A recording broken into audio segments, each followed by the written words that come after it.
बिस्मिल्लाहिर्रहमानिर्रहीम फलौला नफ़र मिन कुल्ली फ़िरक़तिन मिनहुम ताइफ़तुन लियतफ़क़्क़हू फ़िद्दीन वलियुनज़िरू क़ौमहुम इज़ा रजऊ इलैहिम लअल्लहुम यहज़रून।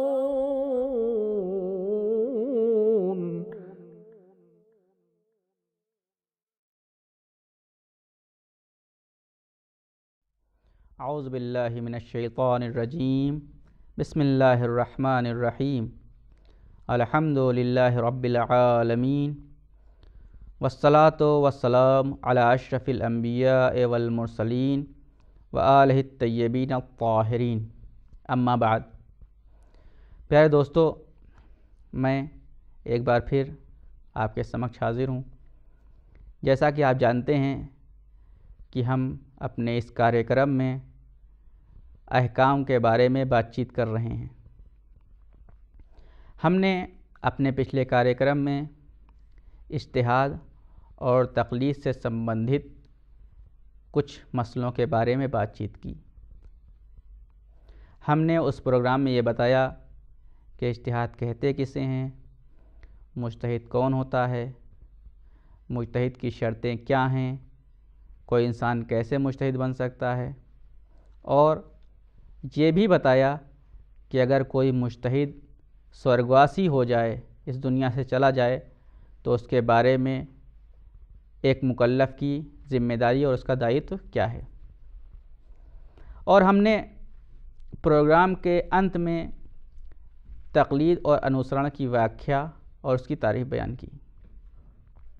अब हम अपने इस प्रोग्राम में उसके बाद की बातों को आपके समक्ष पेश कर रहे हैं। हम अपने इस प्रोग्राम में इस बात का अध्ययन करेंगे कि अगर कोई इंसान, ये बहुत पेश आता है हमारे जीवन में कि एक इंसान एक मुज्तहिद का अनुसरण कर रहा था, उसकी तक़लीद कर रहा था। अब वो ये चाहता है कि उस मुज्तहिद को बदल के किसी दूसरे मुज्तहिद को अपना ले, उस किसी दूसरे मुज्तहिद का अनुसरण करना शुरू कर दे। तो क्या इस्लामी दृष्टि से ये करना सही है? क्या हम आराम से जब चाहें एक मुज्तहिद से दूसरी मुज्तहिद की तरफ जा सकते हैं या नहीं? ये हमारा प्रश्न है।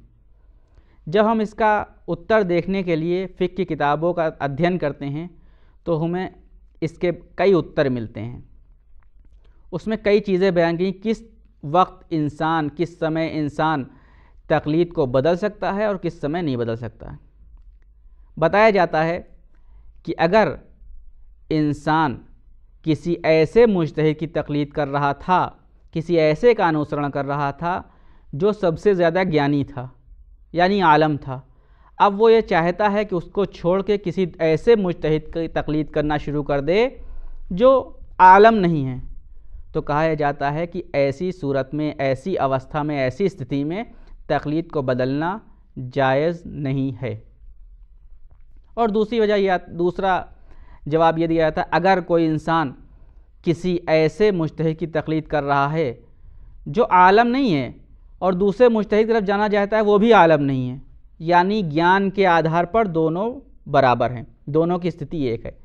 अब अगर वो इंसान ये चाहता है एक मुज्तहिद की तक़लीद को छोड़कर दूसरे मुज्तहिद की तक़लीद करने लगे, तो कहा जाता है कि ऐसी अवस्था में भी तक़लीद को बदलना जायज़ नहीं है, नहीं बदल सकता इंसान। हाँ, अगर इंसान किसी ऐसे मुज्तहिद की तक़लीद कर रहा था जो आलम नहीं था, सबसे अधिक ज्ञानी नहीं था, अब वो ये चाहता है कि उसकी तक़लीद को छोड़कर उस मुज्तहिद की तक़लीद करने लगे जो सबसे अधिक ज्ञानी है, तो कहा जाता है हाँ, ऐसी अवस्था में तक़लीद को बदला जा सकता है। इसी पर एक मसला और भी आता है कि अगर कोई इंसान अपने जीवन में किसी ऐसे मुज्तहिद की तक़लीद कर रहा था जिसको वो मुज्तहिद समझ रहा था, लेकिन वास्तव में मुज्तहिद नहीं था, उसको फतवा देने का अधिकार नहीं था, उसने अपने जीवन में अब तक उसकी तकलीद की थी, तो ये ऐसा ही है जैसे उसने तकलीद ही नहीं की थी।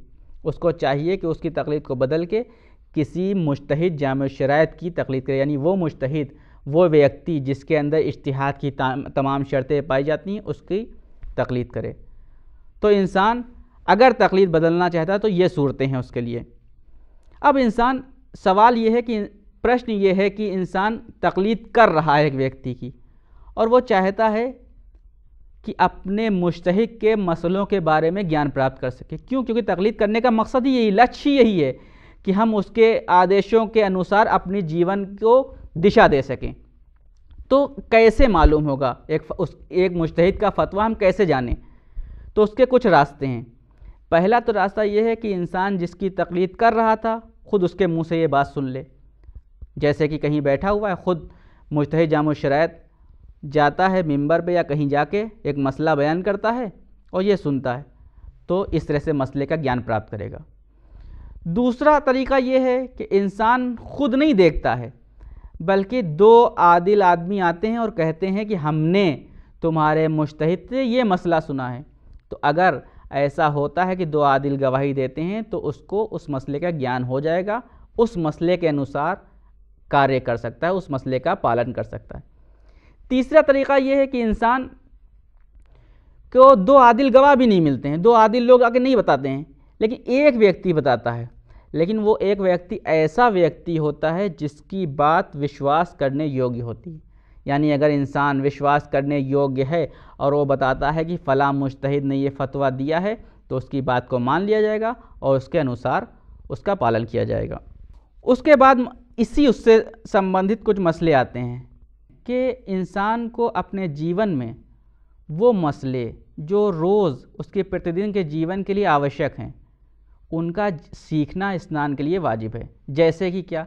जैसे कि सहव के मसले हैं, नमाज के मसले हैं, क़रात के मसले हैं। ये वो मसाइल हैं, ये वो मसले हैं जिनको इंसान के जीवन में रोज़ ज़रूरत पड़ती रहती है। तो जो प्रतिदिन आवश्यक मसले हैं उनको इंसान के लिए सीखना आवश्यक है और उनके बारे में जानकारी प्राप्त करना ज़रूरी है। हाँ, यहाँ पर एक मसला और भी आता है कि अगर इंसान किसी मुज्तहिद की तकलीद कर रहा था, अब एक व्यक्ति आता है और आके ये कहता है कि देखो तुम्हारे मुज्तहिद ने तुम जिसका अनुसरण कर रहे थे, उसने ये मसला बयान किया है। अब अगर वो मसला उस मुज्तहिद की तौज़ीहुल मसाइल से या फ़तवों के संकलन से अलग है, विरोधाभास रखता है, तो ऐसी सूरत में उस व्यक्ति की बात को उस वक्त तक नहीं माना जाएगा जब तक कि वो ये न कह दे कि ये मुज्तहिद का जो फ़तवा मैं बता रहा हूँ वो फ़तवा मुज्तहिद ने बदल दिया है, पहले दूसरा मसला था अब दूसरा मसला हो गया है। अगर वो ये कहता है तो माना जाएगा, वरना देखा जाएगा तौज़ीहुल मसाइल में क्या मसला बयान किया गया है। अगर तौज़ीहुल मसाइल में कोई दूसरा मसला बयान किया है तो उसके अनुसार कार्य किया जाएगा। लेकिन यहाँ पर शर्त यह है कि हमें यह पता हो कि उस तौज़ीहुल मसाइल में त्रुटि और गलतियाँ नहीं पाई जाती हैं।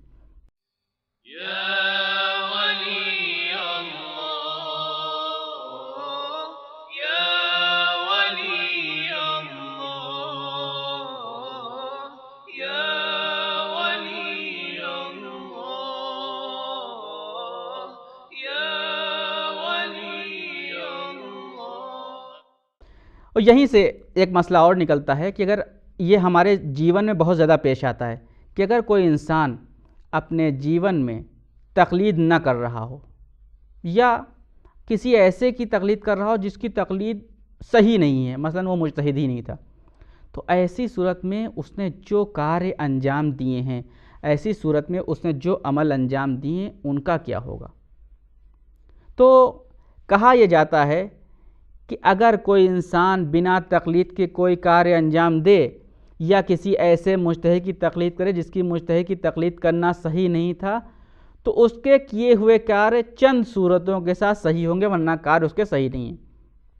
पहला तो ये कि उसको इस बात का विश्वास हो कि उसने जो कार्य अंजाम दिए हैं उन कार्यों के माध्यम से उसने अपना दायित्व पूरा कर दिया है। ये कैसे पता चलेगा? ये इस तरह पता चलेगा कि इंसान ने एक मुद्दत तक बिना तकलीद के आमाल अंजाम दिए। अब उसके बाद उसने पढ़ा लिखा, पढ़ने लिखने के बाद खुद मुज्तहिद हो गया। अब मुज्तहिद बनने के बाद उसको इस बात का विश्वास हो गया कि हाँ, हमने जो कार्य अंजाम दिए थे वो सही थे, लिहाजा हमारा जो अमल था वो भी सही है। दूसरा तरीक़ा ये है कि इंसान के ऊपर जिसकी तक़लीद करना वाजिब थी उसके फ़तवों के अनुसार उसने कार्य अंजाम दिया हो। यानी क्या? यानी तक़लीद नहीं कर रहा था, लेकिन उसके ज़माने में, उसके युग में एक मुज्तहिद था जिसकी तक़लीद इसके ऊपर वाजिब थी। अब अगर वो अपने कार्यों का आंकलन करे और उनको उसके फ़तवों के अनुसार मिलाकर देखे तो उसके बाद इसको ये समझ में आए कि हाँ, हमारे कार्य उसके फ़तवे के अनुसार थे, तो ऐसी सूरत में भी उसका कार्य करना, उसके कार्य सही होंगे। तीसरी सूरत यह है कि इंसान स्वयं जिसकी तक़लीद उसके ऊपर वाजिब थी उसकी तक़लीद करना शुरू किया है, उसने उस अनुसार से जो कार्य अंजाम दिए थे उसके कार्य जब मिलाए गए उसके फ़तवे के अनुसार तो वो भी उसका कार्य सही था, उसके फ़तवे के अनुसार ये होगा। हाँ, तो यहाँ पर हम बहस कर रहे थे तक़लीद के बारे में। उसमें एक बात ये भी आती है कि अगर इंसान किसी ऐसे मुज्तहिद की तक़लीद कर रहा था जो मुज्तहिद स्वर्गवासी हो गया है और जो आज उसके बाद जो मुज्तहिद आया है उससे उसने इस बात की अनुमति नहीं ली थी, तो इसका ये कार्य ऐसा ही है जैसे कि उसने तक़लीद ही न की हो। यानी उसके इस कार्य को बिना तक़लीद के माना जाएगा और उसको चाहिए कि नए मुज्तहिद से इस बात की परमिशन ले, इस बात की अनुमति ले कि हाँ, क्या मैं अपने पुराने मुज्तहिद को जो स्वर्गवासी हो गया उसके अनुसार तक़लीद कर सकता हूँ या नहीं। अगर वो नया मुज्तहिद इस बात की परमिशन देता है तो सही है, उसकी तक़लीद कर सकते हैं। अगर परमिशन नहीं देता तो उसको उसकी तक़लीद बदल के जीवित मुज्तहिद की तक़लीद करना होगी। तो ये वो मसाइल थे जो तक़लीद से संबंधित थे, ये जो इज्तिहाद से संबंधित है, और हमने इज्तिहाद और तक़लीद के बारे में बताया। और जैसा कि आपको याद होगा कि हमने अपने कार्यक्रम में ये बताया था कि अहकाम को जानने के 3 तरीक़े, इज्तिहाद और तक़लीद, और तीसरा रास्ता था एहतियात। हमने उस टाइम एहतियात के बारे में बहुत बहस नहीं की थी, लेकिन अब हम आपको बता रहे हैं कि एहतियात किस चीज़ को कहते हैं।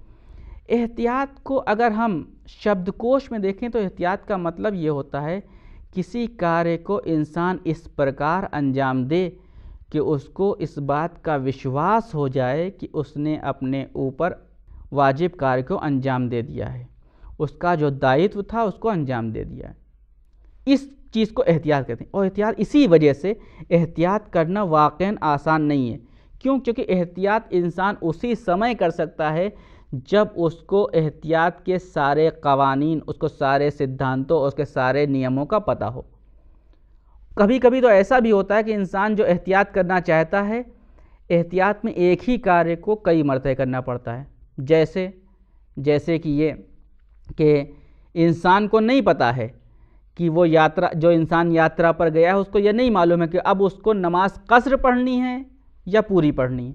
तो अगर ऐसी सूरत में इंसान एहतियात का पालन करना चाहता है, एहतियात के अनुसार कार्य करना चाहता है, तो उसको क़स्र नमाज ही पढ़नी होगी और उसको पूरी नमाज ही पढ़नी होगी। तो यहाँ पर 2 मरतबे पढ़ना चाहिए। जैसे इंसान को नहीं पता है कि मुज्तहिद ने जुमे की नमाज को वाजिब किया है और कहा है कि वो ज़ोहर की नमाज के लिए काफ़ी होगा। अगर ये एहतियात पर अमल करना चाहता है तो उसको जुमे की नमाज ही पढ़नी होगी और ज़ोहर की नमाज ही पढ़नी होगी। और कभी कभी, हमेशा ये ज़रूरी नहीं होता कि इंसान कई बार एक काम को अंजाम दे। कभी कभी ऐसा भी होता है कि कई मरतबे कार्य को अंजाम देने की ज़रूरत नहीं है। जैसे कि इंसान को नहीं पता है कि नमाज से पहले अज़ान और अक़ामत कहना वाजिब है या नहीं है। अब अगर इंसान एहतियात का अमल करना चाहता है, एहतियात का पालन करना चाहता है, तो वो एक मरतबे पढ़ ले, अज़ान और अक़ामत कह ले, यही काफ़ी होगा। अब हम इसके बाद के प्रोग्राम में ये बताएंगे कि एहतियात जो हमारे तौज़ील मसाले में मिलता है, एहतियात मुस्तहब है, एहतियात वाजिब है। एहतियात मुस्तहब किसको कहते हैं, एहतियात वाजिब किसको कहते हैं, इसको पहचानने का तरीक़ा क्या है, ये सब हम इंशाअल्लाह अगले के प्रोग्राम में बताएंगे। वस्सलामु अलैकुम वरहमतुल्लाहि वबरकातुहू। अस्अलुक या रब्बि क़ल्बन सलीमा व लिसानन सादिक़ा व अस्तग़फ़िरुका लिमा तअलम व अस्अलुका खैर मा तअलम व अऊज़ु बिका मिन शर्रि मा तअलम फ़इन्नका तअलमु व ला नअलम व अंत अल्लामुल ग़ुयूब।